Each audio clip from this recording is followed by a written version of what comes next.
안녕하세요. 느낌영어 제레미쌤입니다.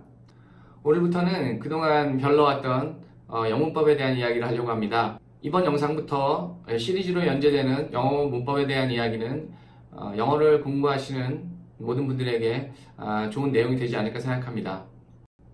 자, 그럼 시작해 볼까요? 먼저 한국어 문장하고 영어 문장의 차이점에 대해서 얘기해 보도록 하겠습니다. 아시다시피 한국어는 주어를 먼저 말하고 난 후에 중간에 필요한 요소들을 나열하고 그 다음에 마지막에 서술어를 말하는 것이 순서입니다. 예를 들면 나는 그에게 내 차를 주었다. 이런 식으로 나는이라는 주어를 먼저 말하고 그 다음에 그에게라든지 내 차를이라든지 이러한 요소들을 중간에 두고 마지막에 주었다고 하는 서술어를 두는 것이 한국어의 순서라고 하겠습니다. 반면에 영어는 I gave him my car 이런 식으로 I라는 주어를 먼저 얘기하고 서술어를 먼저 얘기하는 것이 특징입니다. 즉 결론을 먼저 얘기한다고 할 수 있죠. 영어를 공부하실 때 항상 염두에 두셔야 되는 부분은 영어는 결론을 먼저 말하는 언어라는 것입니다. 그래서 이 문장에서 보시면 알 수 있듯이 I gave 이렇게 나는 주었다 이 말을 먼저 하고 him 누구에게 주었는지 my car 무엇을 주었는지를 나열하게 됩니다. 즉 먼저 결론을 얘기하고 나중에 그 결론의 보조적인 부분들 필요한 부분들을 나열해 나가는 방식이 되겠습니다. 우리가 모두 이미 다 알고 있는 이러한 단순한 차이가 영어와 한국어의 모든 어순의 차이를 만들고 영어 스피킹을 그토록 어렵게 만드는 가장 큰 요인이라고 하겠습니다. 이때 잠깐 다시 한국말의 특징을 조금 살펴보면은 한국말에서는 중간에 들어가는 부분에 조사라는 것을 붙이게 됩니다. 예를 들면 그에게 또는 차를 이런 식으로 에게라든지 을 같은 그런 조사를 명사 뒤에다 붙여서 그 요소를 만들게 됩니다. 이렇게 조사를 붙임으로써 그라는 말의 쓰임 또는 차라는 말의 쓰임이 좀 더 명확해지는 것이죠. 이렇게 조사가 명사 뒤에 바로 붙는 이유는 서술어가 맨 마지막에 있기 때문입니다. 즉 그에게라든지 차리리라는 말은 주었다라는 그 서술어를 향하고 있는 것이죠. 서술어가 뒤에 있기 때문에 조사를 명사 뒤에 붙임으로써 그 서술어하고 연결되는 효과를 가져오게 됩니다. 즉 다시 말하면 그에게 주었다, 차를 주었다 이렇게 따로 띄어서 말을 해봐도 말이 되는 것이죠. 그래서 한국어는 말의 그 중간에 있는 말들은 순서가 그렇게 중요하지 않습니다. 조사만 제대로 붙어 있으면 순서를 바꿔도 말이 통하는 것이죠. 예를 들어서 나는 그에게 내 차를 주었다는 말도 말이 통하지만 나는 내 차를 그에게 주었다 이렇게 말해도 말을 이해하는데 전혀 무리가 없는 것입니다. 반면에 영어는 주어 뒤에 바로 서술어가 나옵니다. 그리고 서술어가 나오는 순간 그 서술어 뒤에 무슨 말이 올지가 이미 결정되어 버립니다. 예를 들어 보겠습니다. 예를 들어서 I made 이런 말을 했다고 했을 때 그 다음에 무슨 말이 올지는 이미 결정되어 버리는 것이죠. 즉 made라는 말 뒤에는 무엇을 만들었는지에 대한 그런 단어가 그런 부분이 와야 되는 것입니다. I made a robot 이렇게 말을 하게 되면 made라는 말 뒤에 로봇이라는 말이 당연히 와야 되는 말이 오기 때문에 조사 같은 그런 한국말에서 쓰이는 조사 같은 성격을 가진 어떤 그런 연결고리라고 할까요? 그런 어떤 부수적인 것들이 필요 없게 되어지는 것입니다. 여기서 잠깐 이 부분은 너무 중요하기 때문에 다시 한번 강조해서 설명을 드립니다. 영어는 주어 뒤에 서술어가 바로 나오고 서술어가 나오는 순간 그 말 다음에 나올 말이 결정되어 버립니다. 그렇기 때문에 그 결정된 무엇이 나올지가 기대되어지는 그 말이 나오면 되는 것이죠. 그래서 순서만 제대로 갖춰서 그 말이 나온다면 그 말을 이해하는데 전혀 무리가 없게 됩니다. 여기서 서술어 뒤에 당연히 나와야 되는 요소를 필수 요소라고 불러보도록 하겠습니다. 이것은 정식 문법 명칭은 아니고요. 제가 편의상 만든 말입니다. 어떤 특정 서술어 뒤에 꼭 와야 되는 부분이기 때문에 제가 필수 요소라고 불러보도록 하는 것이죠. 그럼 지금부터 주어 다음에 서술어 그리고 그 다음에 나와야 되는 필수 요소들에 대해서 문장을 하나하나 살펴보면서 설명드려 보도록 하겠습니다. 그럼 두 문장 정도를 먼저 말씀드려 보겠습니다. 첫 번째 문장은 I run, 두 번째 문장은 I work입니다. 이 두 문장에서 쓰인 run이나 work는 완벽한 동사들입니다. 즉, 그 다음에 무엇이 꼭 와야 되지 않아도 그 자체만으로 완벽한 동사가 되겠습니다. 물론 I run 뒤에는 I run in the morning 이런 식으로 in the morning 같은 걸 붙일 수는 있겠죠. 하지만 필수적이지는 않다는 것입니다. 원하면 붙이는 것이고 원하지 않으면 붙이지 않아도 되는 것이죠. I work도 마찬가지로 I work for Samsung 이런 식으로 for something 이렇게 붙일 수는 있습니다. 하지만 필수 요소는 아닌 것이죠. 그러면 어떤 동사가 필수 요소를 필요로 하는지 안 하는지는 어떻게 구분을 하느냐, 어떤 동사가 완전한 동사인지 아닌지를 구분할 때는 어떻게 하는 것이냐, 그걸 말씀드리겠습니다. 그 동사를 명령문으로 했을 때 그 동사 하나만으로 명령문이 완성될 수 있다면 그것은 완전한 동사가 되겠습니다. 예를 들면 run이라는 동사를 봤을 때 run 이렇게 할 수 있죠. work도 마찬가지입니다. work 이렇게 할 수 있습니다. 예를 들면 listen 이런 말도 listen 이렇게 말할 수 있죠.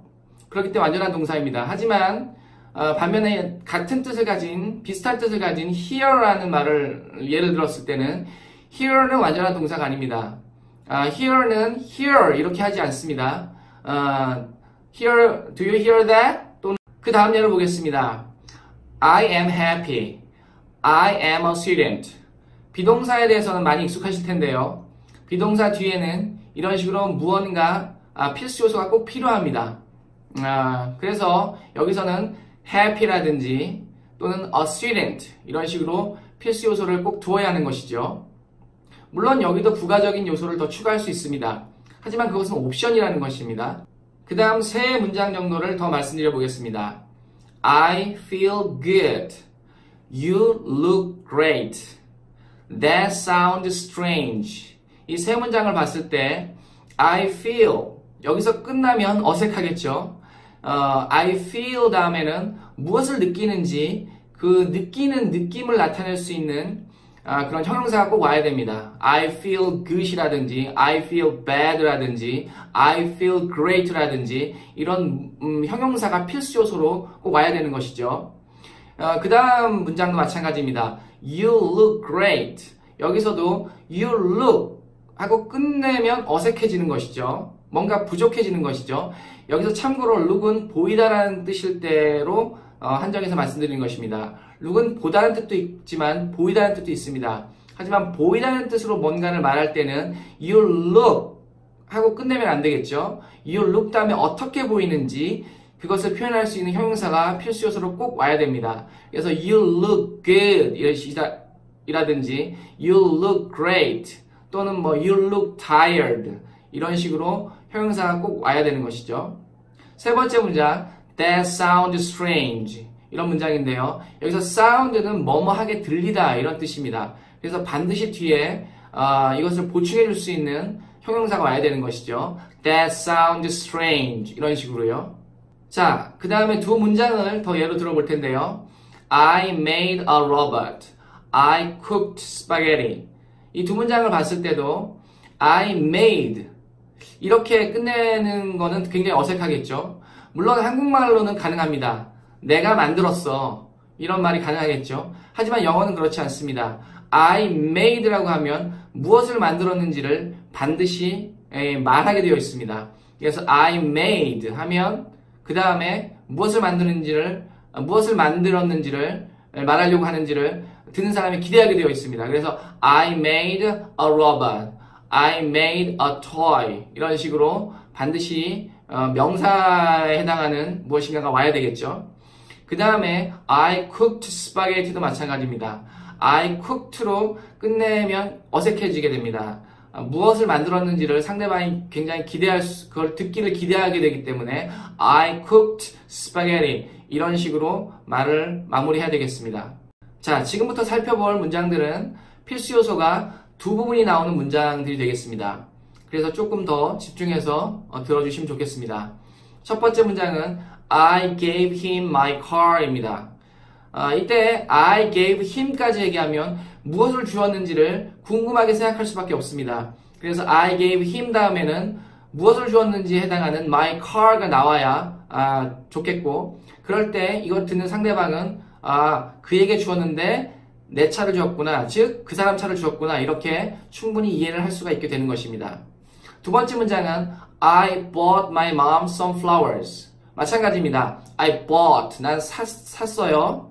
my mom이 오면 내 마음을 산 건 아니겠죠. 그래서 I bought my mom. 그러면 바로 뒤에 some flowers가 오는 것이 너무 자연스러워집니다. I bought my mom으로 끝내면 안 되겠죠, 그 문장은요. 그래서 무엇을 사주었는지를 반드시 얘기를 해야 되겠습니다. 그래서 I bought my mom 다음에는 some flowers, 이렇게 무엇을 사주었는지를 말하는 그런 부분이 당연히 나와야 되는 것이겠죠. 그 다음 문장 보겠습니다. Jeremy sent me an email. Jeremy sent me an email. 이 문장은 Jeremy sent, 제레미가 보냈어요. me, 나를 보냈어요. 물론 그럴 수도 있겠죠. 나를 보냈다고 하려면 거기서 끝낼 수도 있습니다. 하지만 무엇을 보냈는지를 말하는 것이 자연스럽습니다. 그래서 Jeremy sent me an email. 여기까지 말하면 누구에게 무엇을 보냈는지를 자연스럽게 듣는 상대방이 이해할 수 있게 되겠습니다. 필수 요소가 두 부분이 나오는 문장을 2개 정도 더 보겠습니다. She makes me laugh. She makes me. 그녀는 만들었다. 만든다죠, 평소에. She makes. 그녀는 만든다. 나를 만든다고 하면 이상한 말이 되겠죠. She makes me까지 하면 그 다음에 무엇이 나올 것인가를 기대하게 됩니다. 어떻게 하게 만들었는지. 그래서 she makes me laugh. 여기까지 가야 듣는 상대방이 이 문장을 제대로 이해할 수 있게 되겠습니다. She makes me laugh. 그녀는 나를 웃게 만들었다. 이렇게 되는 것이죠. 그 다음 문장은 He keeps his room clean. 이런 문장이 되겠습니다. He keeps his room. He keeps his room 이면은 그는 그의 방을 유지합니다. 이런 얘기죠. 어떻게? clean. 깨끗하게. 그래서 clean까지 나오는 것이 굉장히 자연스럽습니다. 그래서 he keeps his room clean. 여기까지 나열하면 그 문장을 이해하는데 전혀 무리가 없겠습니다. 영어에서는 이렇게 필수 요소가 2부분인 경우까지가 끝입니다. 필수 요소가 3부분, 4부분 이런 것은 영어에 없습니다. 그래서 서술어가 영향을 미칠 수 있는 그런 필수 요소가 2부분이 마지막이라는 걸 기억하시면 좋겠습니다. 제가 지금 말씀드린 내용들이 조금 낯설으실 수도 있으실 텐데요. 이것은 한국어를 말하는 그런 메커니즘과 영어를 말하는 메커니즘을 전혀 다르게 인식하게 하는 방법입니다. 처음에 영어 스피킹을 하려고 할 때는 먼저 한국말로 문장을 떠올린 다음에 그것을 영어로 바꾸게 됩니다. 하지만 영어가 점점점 익숙해지면 문장 자체를 처음부터 영어로 떠올리게 됩니다. 그러니까 영어로 떠올릴 수 있는 훈련을 해야 되겠죠. 그렇게 영어를 떠올리려면 먼저 주어를 말하고 서술어를 말하는 훈련을 해야 됩니다. 주어를 말하고 서술어를 말한 뒤에 그 다음에 꼭 와야 되는 것들을 순서대로 나열하면 그것이 문장을 만드는 방법이 되겠습니다. 사실 오늘 제가 말씀드린 부분은 제가 앞으로 말씀드릴 부분의 아주 초반 부분에 불과합니다. 그래서 이 뒷부분의 내용을 좀 더 들으셔야 제가 왜 이런 말을 하는지, 왜 이런 설명을 하는지를 좀 더 제대로 이해하실 수 있으실 것입니다. 그럼 필수 요소 뒤에 필수 요소가 아닌 부가적인 요소를 붙일 때는 어떻게 붙여나가야 되는지, 여기가 또 굉장히 중요한 포인트가 되겠습니다. 이 부분에 대해서는 다음 영상에서 제가 설명드리도록 하겠습니다. 다음 영상에서도 최소한의 문법 영어를 가지고 영어의 그 문장의 나열하는 방식 또는 영어 문장을 만들어가는 방식에 대해서 아주 쉽고 명쾌하게 설명드리도록 해보겠습니다. 오늘은 여기까지 하겠습니다. 평안한 하루 되십시오. 느낌영어 제레미쌤이었습니다. 감사합니다.